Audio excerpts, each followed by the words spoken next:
donc damay def témoignage loo xamante ni dama ko dund bëgg ko partager ak ñëpp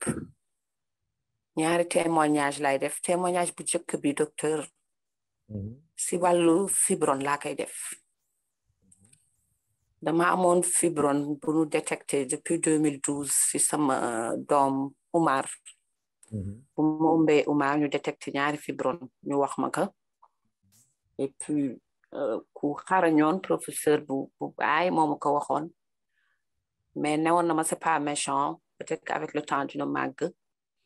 donc ma dund ak fibron boobu si Umar après Cheikh Tidiane ma am beneen doom Cheikh Tidiane ba si Abdou Aziz maa ngi am fibron bi léegi lu ma commencé jël SCC 30 bi à la longue me remarqué dara j'avais des règles abondantes ma jékki-jékki rek ma ni il faut ma dem seeti gynéco si fan yi rek ça fait juste ay 3 semaines yooyu donc ma dem gis gynécologue bi expliqué que ni que dama remarqué dama am ay règles abondantes donc dama ñëwoon xool samay ram et puis wax ko expliqué que bu ma demee mu defal ma écho bu ma defalee écho mu ne ma gisul dara ma ne ko ah bon ma ne ko mais man amoon naa ay fibron mu ne ma non gisuma fi fibron affaire bi frappé ma ne ko gisoo fibron mu ne ma noonu gisuma fi fibron te mu nekk koo xamante ni mi ngi si réseau bi muy docteur Niang di gynécologue bu xarañ ah donc loolu moo ma jëkk frappé macha allah donc mani produit yu ma doon jël sama règle yi bu mu doon ñëwee peut-être que fibron bi moo doon seey donc loo xamante ni dund naa ko depuis 2012 ba tey ma dem fibron ba gisuñu ko amul fenn trace sax nekku fa donc ça veut dire que produit yi du caaxaan produit yi du caaxaan produit yi yàlla moo nu ko indil ñu si sant yàlla c'est vrai que xaalis neex na mais wérgu yaram moo gën loo am parce que gis naa tey femmes yi fibron sonal na leen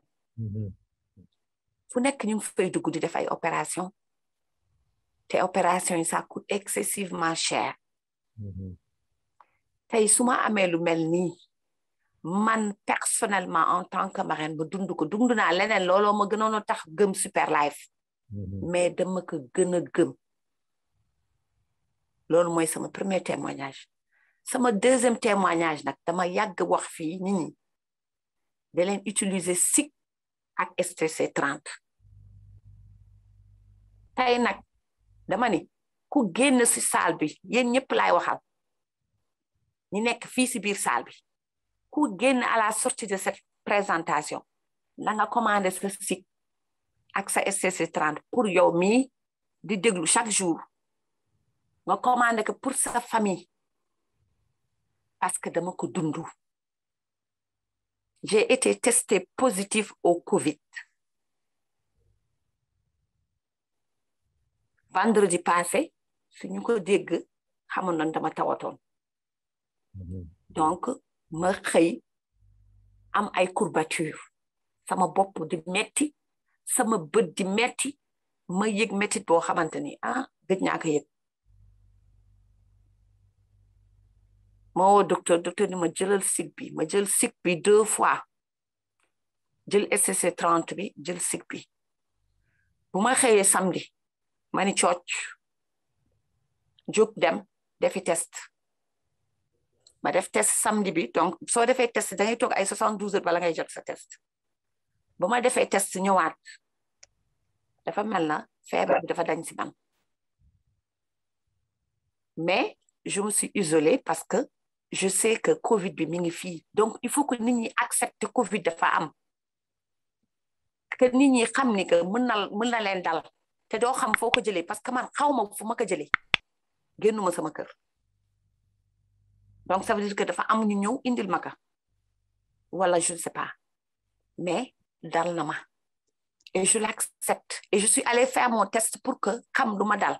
donc tey xam leen que Sénégal nit ñi ñu ngi am Covid di weeg moom du dox ku mel na madame Lay mën na génn dem doxi soxlaam parce que mën na dox soxlaam mën na def activité am mais docteur jëluma benn garab te loolu sama responsabilité la man bu ma affaire bi dalee yaa ma woo ma ne la jëluma garab nga ne ma non Marème jëlal garab yi c'est pas grave yow Covid oo ma ne man la docteur dama Covid et je l'accepte parce que Covid c'est pas une maladie boo xamante ni nit ñi duñ ko war a daw wala di ko bañ c'est une grippe comme les autres grippes mais du ku nekk ka mën a supporter parce que su la dóoree docteur soo amul système immunitaire bu dëgër da ngay daanu dëgg la ardo 4 pat ngay def daanu wallaay 4 appui ngay def parce que garaaw na garaaw goo xamante ni il faut nga dund ko pour nga mën ko wax nit ñi donc tey docteur damay sant yàlla man je dis que Covid bi c'est une bénédiction pour man si lan dama si jàngat dama gën a gëm samay produits ma jël décision nag du ma jël benn traitement et j'assume samay waa kër tiit maman jëlal say ma ni leen jëluma parce que sooy jaay dara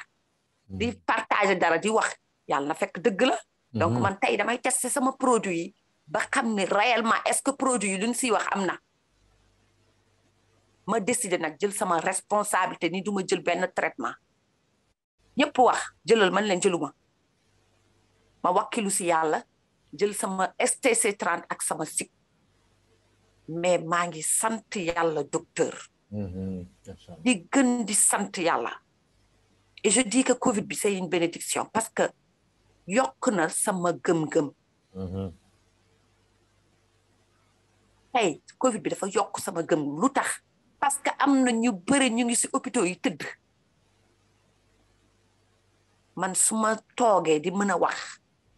tabaski jot ma togg sama añ def li may def di toog ba nii di wax dama war a sant yàlla di sant yàlla nag di sant nit yu ma nekkal parce que peut-être que am na lu ma defoon lu baax moo tax ma rëcc donc dafa yokk sama gëm-gëm je me suis dit que lu ma doon def lu baax lu lekk dinaa ko quadrupler parce que tey mënoon naa tëdd hôpital di saqat ñu mu branchel ma ay appareil mucc naa si nag dama war a sant yàlla bu ma xamalee super life ndaxte wàlluma kenn si sama kër te maa ngi am bébé buy nàmp te nee na nu Covid bi amul bi yoon amul xale amul mag donc témoignage boobu laa amoon bu ma doon def ni nag nit ñi sanse baax na lekk yàlla na nga tal parce que Covid bi su la dalee doo tal lekk waaw parce que tey am na ñoo xamante ni du naan duñ jënd loolu parce que duñu tal lu nu lekk mais bala ngay lekk wér donc bu nit ñi caaxaanee affaire bi te nanu véhiculer message nit ñi docteur nanu toog bàyyi dugg génn bi te protéger wu su nit ñi si tu restes chez toi doo capter virus bi si tu restes chez toi doo ko yóbbu soit da nga koy yóbbu wala indi ka donc il faut que les gens prennent ça au sérieux ce virus il existe et c'est pas une honte ku feebar demal testé wu nga xam lu la dal bien sûr te nga traité wu te nga jël say produit ma wax kenn nag bu mu traité wu na ngeen traité wu suñu leen joxee seen traitement na ngeen ko jël mais mieux vaut prévenir que de guérir nit ñi nañu jël SIC ak STC30 buñ ko caaxaanee ku génn tey si présentation bi bala ngay commandel keneen commandel sa bopp munoo nekk si benn activité di vanter produit yow néegoo sax jël 110 000 pour yow sa bopp te Mariam bu États-Unis wax nag gis nga lii on devait être un réseau boo xamante ni su ñëpp defee seen liggéey mooy lan partager information bi en tout cas de man léegi laay nekk nag vrai géwël super life ndaxte dama ko dund personnellement